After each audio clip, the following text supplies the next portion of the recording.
We are talking about spirituality and the leading of a spiritual life. Do you believe, Your Holiness, that it is more difficult today, these days, to lead a spiritual life?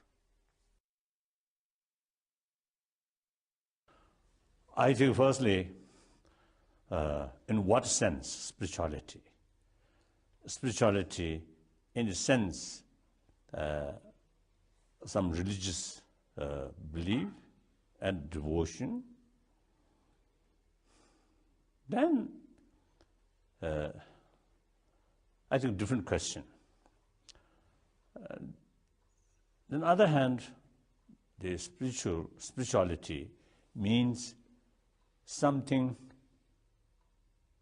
meaningful life, or truthful, peaceful, and I think I should say more realistic, and not only concerned about external facilities, material comfort, but also taking concern or taking sort of seriously about our inner value.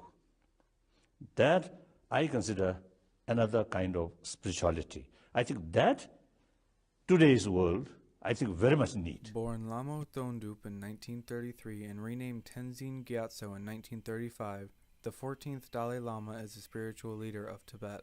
Gyatso was born the 9th child to a farming couple in Amado, China, and was identified to be the 14th reincarnation of the Dalai Lama in 1935. Thereafter, he took up training in Lhasa, China, where he was educated in the 5 major philosophies of the Buddhist religion, as well as in poetry, composition, and astrology. He mastered these subjects by age 23 and was awarded the highest doctorate in Buddhist philosophy, the Geshe La Ramp, in 1959, upon which he promptly assumed his duties as the spiritual leader of Tibet. However, even before his education was complete, Gyatso had been required to represent his country in defending their personal identity and culture. In 1950, China had invaded Tibet, giving him full political power of the country, and, even with peace talks in 1954 and 56, ended up with the Chinese government illegally annexing Tibet, forcing the Dalai Lama and 80,000 Tibetans into exile in Dharamsala, India, where they remain today. After the annexation, the Tibetans who remained in their native land were subjected to forced assimilation, torture, resettlement, and religious regulations by the Chinese Communist Party. These issues go against many of the freedoms listed in the Universal Declaration of Human Rights, including Article 5's denouncement of torture, Article 9's clause against exile, Article 18's clause permitting the religious freedoms of people, Article 19's clause permitting freedom of expression, and preventions of obtaining adequate forms of the rights listed in Articles 27 to 29. Beyond this, the Chinese Communist Party has also interfered with the reincarnation cycle of the Dalai Lama by kidnapping the Panchen Lama, a religious figure whose job is to identify the Dalai Lama's reincarnate. This would allow them to take political control of Tibet because they are allowed to choose the next Dalai Lama, and this development has made Gyatso consider not reincarnating when his life is over. Despite all of the hardship and struggle faced by his people and himself, the 14th Dalai Lama has remained a strong figure of peace, compassion, and the world's foremost advocate on the Tibetan issue.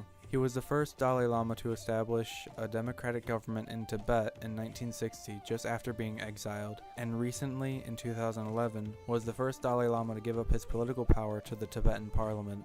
He has also given numerous talks and conferences addressing the Tibetan issue, with the most influential being the 5-point plan speech given in Washington, D.C. in 1987, where he discussed his plan for negotiating with China about the Tibetan crisis. He won the Nobel Peace Prize in 1989 for his efforts, and in recent decades has been hosting various conferences to share his message of peace, love, and compassion. Despite facing hardship and human atrocity, the 14th Dalai Lama of Tibet has continued to work tirelessly to not only give his people back their homeland, but also their freedom of oppression, religion, political involvement, and thought. He has truly proven himself to embody compassion, peace, and love to all people.